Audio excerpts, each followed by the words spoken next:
1. Hello and welcome to our second Health Services Researcher interview. My name is Rachel Morton and I'm a Professor of Health Economics at the University of Sydney and President of the Health Services Research Association of Australia and New Zealand, or HSRANZ for short. Today's interview topic is HSR during COVID-19, and my guest is Professor Suzanne Robinson, Discipline Leader for Health Systems and Health Economics at the School of Public Health within the Faculty of Health Sciences at Curtin University in Western Australia, an executive member of the Curtin Health Research and Data Analytic Hub.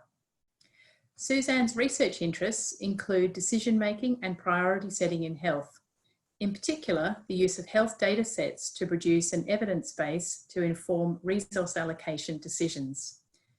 Suzanne is also a key member of the HSRANZ executive. Suzanne, thank you for joining us today. Oh, thank you, Rachel. It's great to be invited. Thank you. Lovely.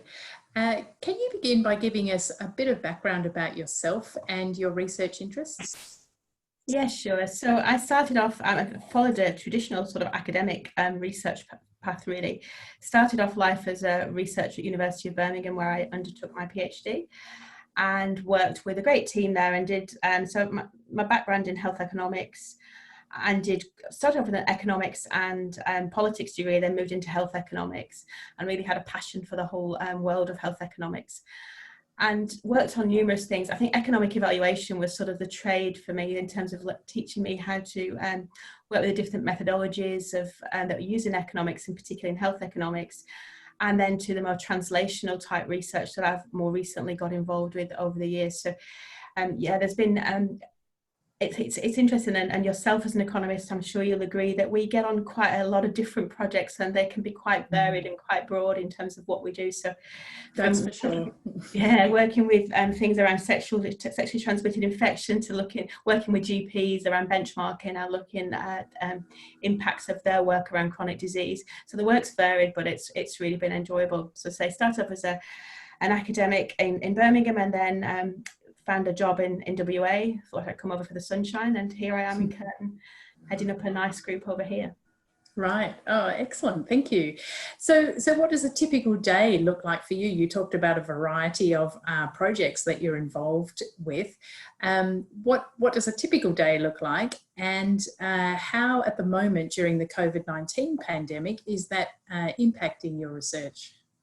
So in terms of day, I mean, we always say we're all busy, don't we? And I have a saying, which is it good busy or is it bad busy? I think it might be a bad busy week this week, but we got a holiday on Monday over in WA.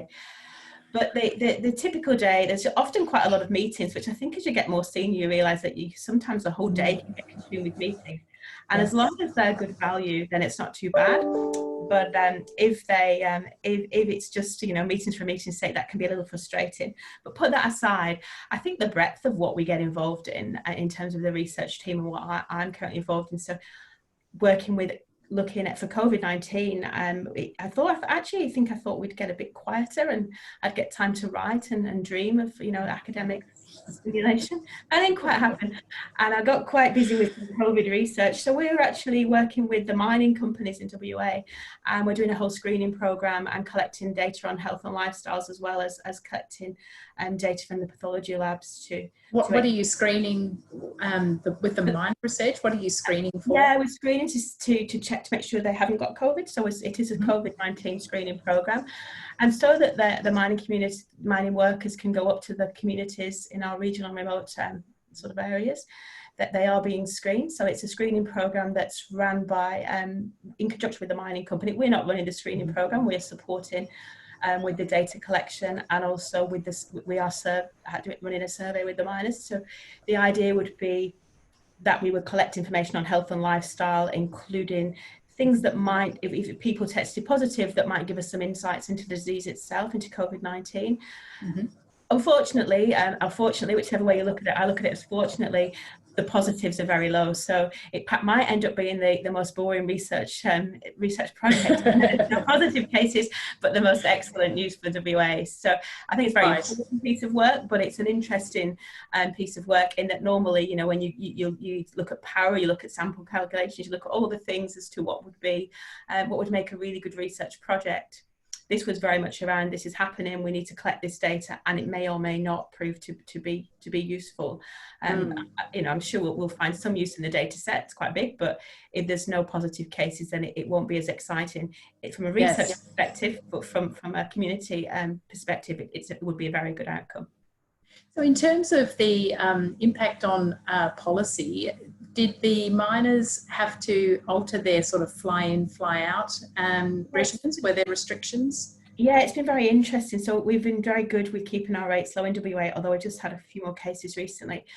But in terms of closing off communities, the government closed off travel and movement around the state very quickly. What that meant then for mining community, the shift patterns, so they didn't go up to the mines, but their shift patterns have changed. So they're 2 weeks on, 2 weeks off generally. I think we might be getting back to some more normality, which will be very varied shift patterns. So every time they go back, they have to be retested. So it's continually testing, and they continue to complete the survey as well. But the patterns, I believe, from discussions I've had this week, that they will be going back to more normal patterns for them, which would be very different. So it depends on what mine you work at, depends what your role is, I believe, in terms of what your pattern of work would look like. But they can't get on the plane unless they've tested negative. Yeah, interesting.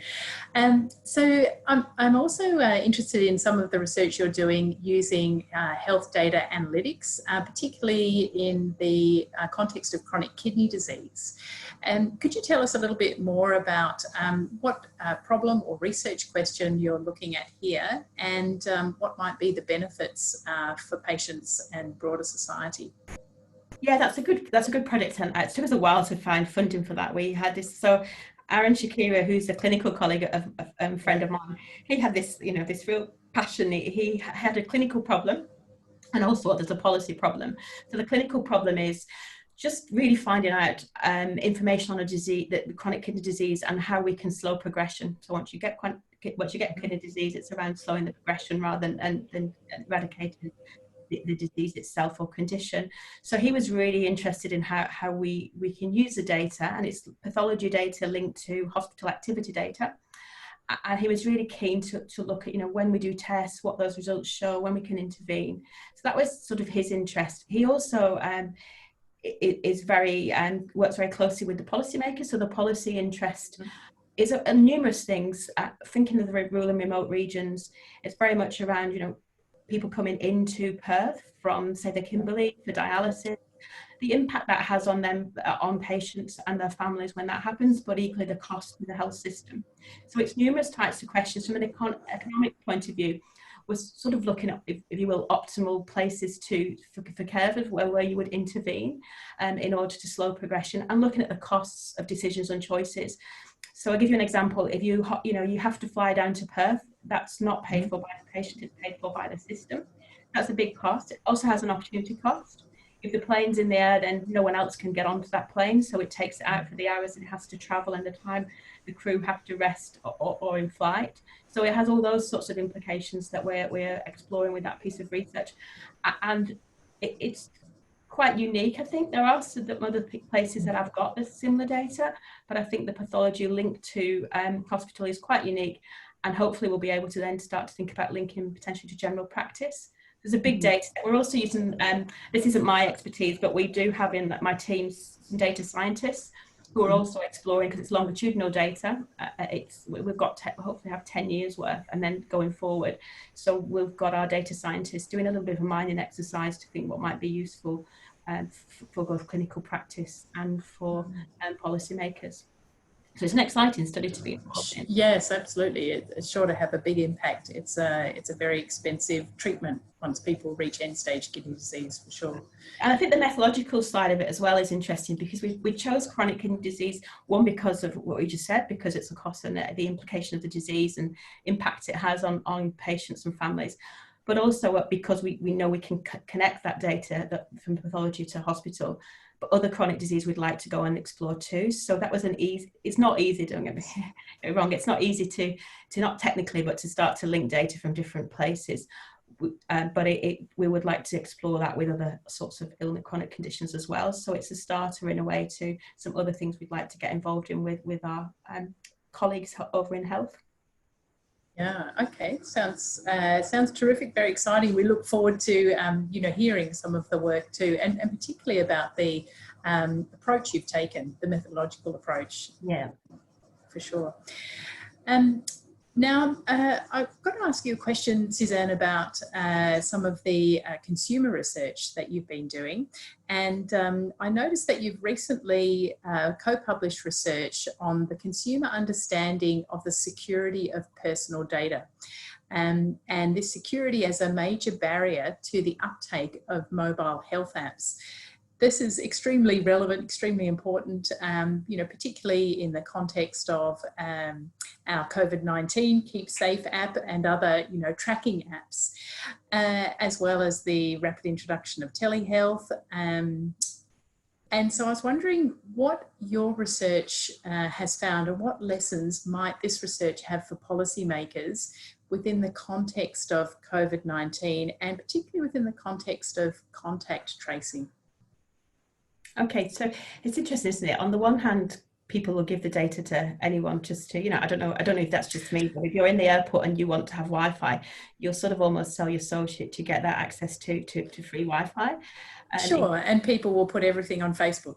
Yeah, exactly. So there's that extreme, and there's the other extreme for me where we hear a lot around not sharing information, and I sometimes think that's used as a little bit of an excuse to say that patients or the public don't want to share information when actually they think we already do. So there's a frustration when we've done some other work outside of that particular study where consumers were shocked that that information was not shared around the health services and that wasn't made clearly accessible. So if they're in general practice, why was that information not readily accessible to the health system when they went to see the specialist? So that was another sort of side to research that we've been involved in. For this particular study, what was quite interesting around the privacy was the level of trust they had for different groups. So they tended, and it was a discrete choice experiment that was used. So it looked at different preferences across different scenarios. And there tended to be trust for universities, which was good to hear. So we're a trusted source for data. There was less trust of government, but there was some trust. There was trust for the health services. They came up top actually. And then there was less trust for consultancy type organizations or other broader organizations. And so I think that for me suggests that if, health services, we should be providing data across the health services and making that accessible, but with good governance. So that's not to say just give information away. And also for research, when we hear the barriers that patients don't want to share with research, that wasn't what was necessarily coming through from that piece of research. So that's good to hear. COVID's interesting because there's been some regulations relax a little. And I think we have to be careful when we do that, but we also have to allow things to happen if we want to progress. So it's like walking the tightrope really of you need to get it right, but I think sometimes it's used as a bit of an excuse not to share information, and it's not about individuals, it's more about business, or it's about power or something else, rather than it being about the patient or the consumer saying, actually, I don't want you to do that. They trust that we will do things in a way that is well governed, whether data will be well governed and treated with respect and treated seriously. So I think that's not necessarily as much of an issue as sometimes we might hear from various places around the health sector. And so that piece of research that was published, did you have consumers as authors, or were they quite engaged in the design of the research and the interpretation of all of that data? We didn't have them involved on the authorship, but we do. The universities in Western Australia, it's not just Curtin, but the universities, we have a very good consumer base, and we have the RWA Health Translation Network funds through Lotterywest funding a big consumer group. So it works closely with our consumers WA. And each university in WA has consumer reps that can link into that. So most all of the research that I'm involved in, not everything, would go out to consumers. And I don't, not just research consumers, because I think you have to watch, don't you, that sometimes we say consumers as if there's just one size fits all, like you will with general practitioners or others. And actually we have some very good people who are consumer reps, but they're very ingrained in research. So it's important that we also go out to the more broader community, I think, and get their response to make sure that things are understandable and that we are doing things in the right way. That particular one, I didn't have anyone on the authorship, but we did go out with the different scenarios and test those scenarios, not just for language, but also to, do they make sense, but also to make sure they were questions that were relevant to the consumers and the broader population. I think it's really important. Yeah, I've certainly seen some of the consumer groups in Western Australia really, leading the engagement. We've done a lot of work with Anne McKenzie and Telephone Cancer Institute, and there's certainly leaders in that domain. Okay, so now we can talk about innovation and flexibility, and particularly we've seen, of recent times that not only the introduction of telehealth, but all sorts of health systems and service redesigns. And I'm just wondering whether there's any particular redesigns that have taken place in any of your research areas since the pandemic was first announced. And if so, are there any redesigns that you think might, offer us all some longer term benefits and things that we could perhaps retain? In terms of, do you mean that in terms of the system redesign? So some of the things with telehealth, virtual care, is that where you go with that question? Yes, okay. Yeah, that's the main part of it. Yeah, so the work we do with Digital Health CRC actually has really pushed forward during COVID crisis. So I don't like to use the word opportunity, because I think what's happening across the world is not really an opportunity, but what we have seen is disruption. So telehealth would be one, and I think telehealth's really broad, but if we just took video consults, or we took telephone consults rather than face-to-face, we had in WA, we had 63%, well before COVID, the government had got 63% of outpatient consults they wanted to happen through telehealth. People were like, that will never happen. That will never happen. We've hit that during COVID, because basically disruption meant that people had to move very quickly, and for the safety of the health workforce and for the safety of the consumers and the population, we went to virtual hospitals, virtual care, and used telehealth, often telephones, in a much different way. The Medicare benefit item for telehealth was introduced. It's here till September, maybe beyond, and that was a game changer. So I think it just demonstrates that something that's been around forever. So we're doing some good work in the telehealth space pre-COVID, but it wasn't really getting the traction or moving innovatively forward. Wasn't adopted, yeah. Yeah, not at all. And there's lots of reasons for that. And I had one of our country regions, that there was a region that the clinicians didn't want telehealth, the consumers didn't want telehealth, and now I know from some work we're doing with them that they actually don't want to go back. So and that's not for everyone. I think lots of people will go back to business as used to be and face-to-face consults, but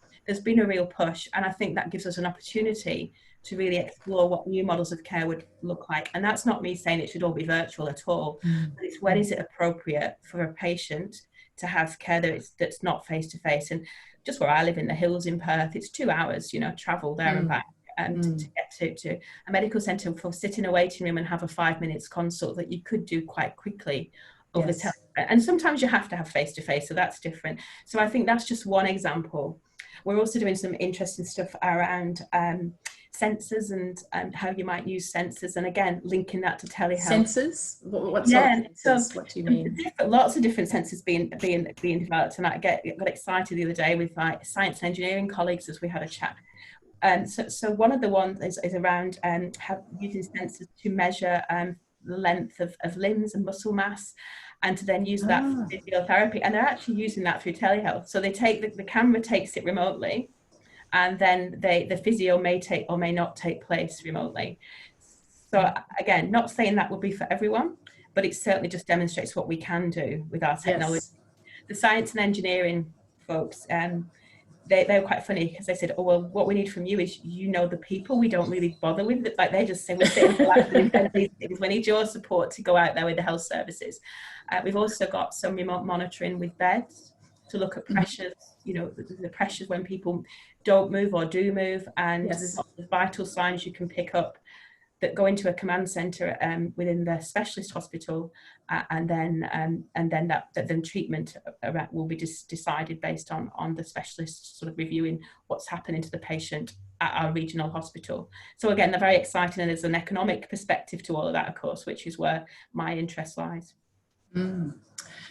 Fantastic. Certainly the technology is there, and we have more than an opportunity to to use it, develop it and learn as we go. Suzanne, if I was to ask you what health services research needs to be done in your area now, what would you say would be a priority? I think the stuff we just talked about, so the models of care will be a priority in that, how can we have more effective models of care that support the consumer and support behaviour change. I also think we have a lot of waste in the system. I don't mean the low-hanging fruit. We have a lot of waste. If you questioned why we do things often from the service side, which is not often the most efficient, and it certainly isn't necessarily what customers or consumers or patients would find as effective. I suppose you only know what you know, don't you? So the example I gave with the telehealth example, no one wanted to move to telehealth in this particular region, and now people do. So there's a work to be done in how do we create the opportunities for people to see beyond the current state that they're in, and also how do we use the evidence. And the work that I've been involved in internationally, using evidence with clinicians is very powerful. So when you show data and evidence, it really gets them to start to question. Often they complain about it and say it's not the right data, it's incorrect. Then you have to remind them it's their information that they provided. Yes. So it's how can you use that to look at how we can be more effective in what we do, and you use that evidence to inform and shape policy, which we do when we don't know. There's some great pieces about the COVID experience. I think there's a piece in Nature, the other it's a short article around how politicians use and shape evidence. So there's been different types of evidence used for different political decisions. Different ways. Yep. Yeah, and I think part of what we need to do as academics is really, support that evidence generation and then be advocates to make sure that the evidence is used in the right manner, and the limitations of our research is taken into consideration, as well as the positives of the research. Sure. So just on that, in terms of, building essential capacity in health services research, if you got your 2 minutes with the health minister nationally, who's looking at, what should be funded, and in particular research funding for health services research, what would you say, or what would you ask for? I think I'd use the evidence back and quote the very low percentage of funding that goes to health services research. And it's actually that translation bit for me that's really important. I've undertaken research that's methodological, which I think is extremely important, but there's also something about the work we do that really helps shape the here and now and shape policy in a way, or practice, and health services research really does that. And I think we had a reshape of NHMRC, we've looked at, but yet the same people are reviewing the same papers, giving the same money to the same academics, and yet, and again, health services research is always the poor citizen in all of that. Public health be the same. Well, there's a dearth of health services researchers on those committees, I think, which is a start. Yeah, so I think it's about taking that seriously, looking what other countries might do. I think UK probably and Canada are probably doing better than we are in terms of the health services research, although it struggles against medical research sometimes. And of course, medical research is very important, but we waste an awful lot of dollar in funding some things when we could actually increase the funding of health services research, which would support a lot of the implementation of trials, for example. So I think my time would be spent really going back to the evidence and saying this is what you fund, and yet this is the money that goes into the system. And everyone wants a health economist, with the other thing I'd say to them, but none of us want to pay for us. So, there's got to be the relevant funding to really support capacity building in health services research and in health economics more as well. Yeah. So I try to keep calm and not rant at them, but I think it's sort of say, look, this is an important thing that needs to be funded and needs to be funded well. And showing the evidence gap is certainly a good way to do that. Okay, so Suzanne, you're an active member of HSRANS. During this global pandemic where many researchers are working from home, what do you see as the benefit of a community of practice for health services researchers, particularly during these times? I was reflecting a little bit on this, thinking about what an academic mentor colleague of mine said way back when, when you're feeling a bit stressed and work's getting on top of you and you feel like you've got far too many admin tasks. I think I feel a bit like that some days in this lockdown. It seems to be one Zoom meeting to the next. you know, it's who's going to appear in your screen in the next. And I actually think that maybe I need to check for pressure sores, because I've not actually moved from my seat for the whole day. So I was reflecting on what this is a male academic colleague of mine said one day when I was just having a stressful time. He advised me to go to a conference or go to some seminars, and to just do what academia is meant to be about, to forget the admin, to allow myself to forget the admin, to forget those tasks you really don't want to do, and actually go and just indulge in conference, indulge in seminars, and really absorb that academic sort of content. And I think the association allows us to do that. So it allows us to actually embrace research, to hear from other researchers, and I think I would encourage people to actively engage with the association and come to the webinars. The conference is absolutely fabulous. I'm a great supporter, not just because I'm on the committee. I've always been a supporter pre that, and will continue with that as I transition out. But I think it's really important to engage with that academic sort of, you know, there's lots in there that we have in the webinars. There's lots of great information. It just ignites your own thinking, and that's would be my advice to people. And making time for thinking. Yeah, and allowing yourself that, you know, give yourself permission to have a bit of time off, to take that hour to listen to the webinar. Also suggest that when you do that, you turn off your phone and flick off the emails and just really absorb, like you used to at a traditional conference. Yes, and being present. Yeah, I think that's really important. We're really bad at that these days, aren't we? But maybe when I say we, I'm thinking about myself. No, it's all of us. It is, isn't it? We're never off the phone. The other bit for me would be around early career researchers. And one thing I really appreciate about the association, and I think it's a role of senior academics to support, is to support our early career researchers. People coming through that are the next generation. And I think the association does that very well, and we take that very serious. And often they'll be up front and central in what we do at the conference, and they'll be presenting at our webinars. So I think that for me, if you're an early career researcher, I'd suggest join the association or come to our webinars. And if you're a senior academic, then continue to do the good work of supporting the profession and the researchers coming through. It's great messages. Thanks very much, Suzanne. Yeah, really, really pertinent. Thank you.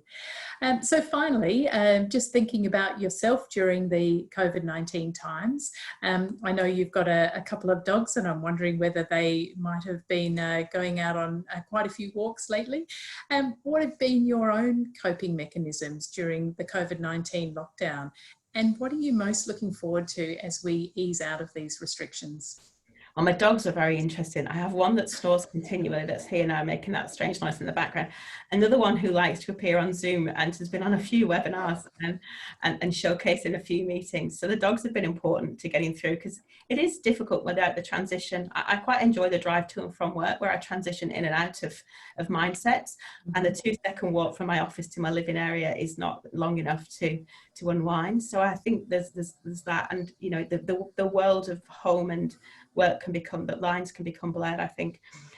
So what I've probably eaten and drank too much. I'll say I drank too much coffee. I'll leave it at that. And I need to get back on the healthy life stuff, which will be good.